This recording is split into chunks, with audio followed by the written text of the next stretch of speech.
Big Brother Kosova ka qenë gjithmonë një skenë ku fjalët kanë peshë të madhe dhe ku një fjali e vetme mund të ndryshojë rrjedhën e marrëdhënieve brenda shtëpisë.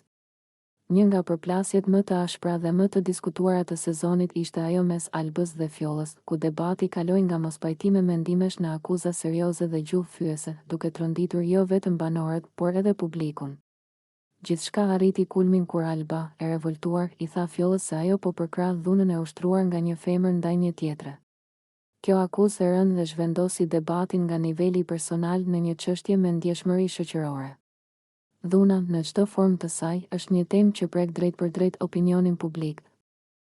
Dhe përdorimi i saj si argument në një debat e bëri situatën edhe më të tensionuar. Reagimi i Fjollës ishte i ashpër dhe shpërfillës. Ajo e minimizoi akuzën, duke e ndërprer Albën dhe duke e ironizuar, çka u interpretua nga shumë shikues si mungesë empatie dhe respekti. Në vend që debati të qetësoj, kjo qasje e përshkallëzoi edhe më tej konfliktin, duke e çuar atë drejt një përplasjeje verbale pa filtra, ku fjalët u përdorën për të lënduar dhe provokuar. Në atë moment, debati humbi çdo strukturë logjike dhe u kthye në një duel emocional. Fjolla përdori insinuata personale dhe nënkuptime fyese, duke kaluar kufirin e një diskutimi të pranueshëm.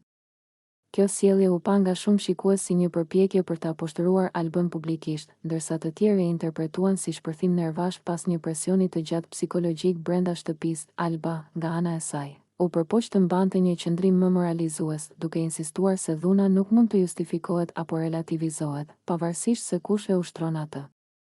Qëndrimi i saj gjeti mbështetje te një pjesë e publikut, i cili e pasi një tentativë për të vendosur një vijë të qartë mes konfliktit verbal dhe normalizimit të dhunës. Banorët e tjerë reaguan në mënyra të ndryshme.